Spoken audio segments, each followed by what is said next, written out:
السلام علیکم، میرا نام ڈاکٹر سرمد ہے۔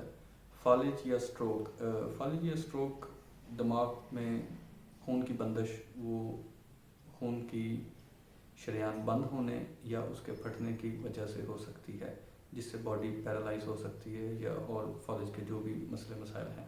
اس کی ہم اس کی وجوہات ڈسکس کر رہے ہیں کہ اس کی بیسک وجوہات کیا ہیں۔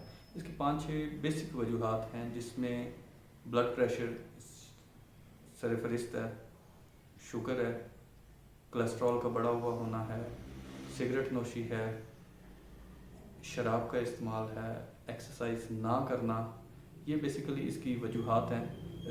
تو اگر آپ میں یا آپ کے کسی بھی فیملی ممبر کو یہ مسئلے مسائل ہیں تو ان کا ہمیشہ جو ٹریٹمنٹ ہے وہ کسی اچھے ڈاکٹر سے لیں، نہ کہ خود سے اسٹور سے یا کسی بھی پریکٹیشنر سے آپ دوائی ہرگز نہ کھائیں، کیونکہ یہ آپ کی جان تک لے سکتا ہے۔ بہت شکریہ۔